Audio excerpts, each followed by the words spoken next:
മലപ്പുറം കൂരിയാട് വീണ്ടും ദേശീയപാത തകർന്നു. ഇതുമായി ബന്ധപ്പെട്ട കൂടുതൽ വിശദാംശങ്ങളുമായി ഇംതിയാസ് കരീം നമുക്കൊപ്പം ചേരുന്നുണ്ട്. ഇംതിയാസ്, ദേശീയപാത വീണ്ടും തകർന്നു. എന്താണ് അവസ്ഥ? ഗതാഗതം തടസ്സപ്പെട്ടിട്ടുണ്ടോ?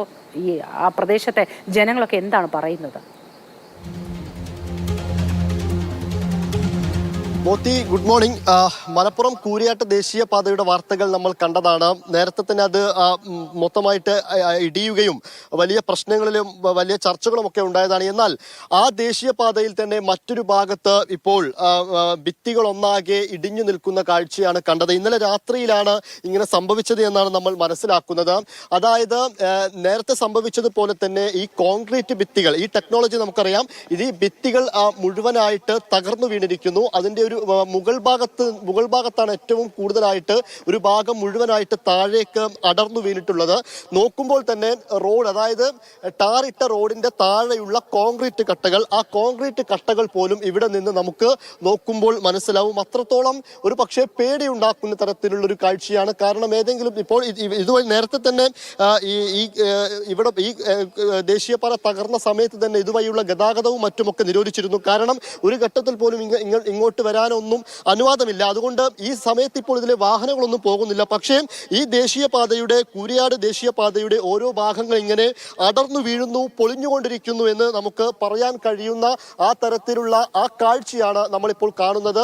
ഒരു ഭാഗം പൂർണ്ണമായും അടർന്നു വീഴുകയും ഉള്ളിലെ മണ്ണ്, അതായത് കുത്തി നിറച്ചിരിക്കുന്ന മണ്ണ്, ആ മണ്ണടക്കം നമുക്ക് കാണാൻ കഴിയുന്നുണ്ട്. ആ ഇത്തരത്തിൽ ഇത് പൊളിഞ്ഞു വീണിരിക്കുന്നത് താഴെയുള്ള നടത്തുകയും വിശദീകരണം ചോദിക്കുകയും ഒക്കെ ചെയ്യുകയുണ്ടായി ഈ ദേശീയപാത തകർന്നതുമായി ബന്ധപ്പെട്ട്. പക്ഷേ ഇതിൽ എന്ത് പരിഹാരമാണ് നിർദ്ദേശിക്കപ്പെടുന്നത് എന്നത് ഇനിയും വ്യക്തമല്ലല്ലോ.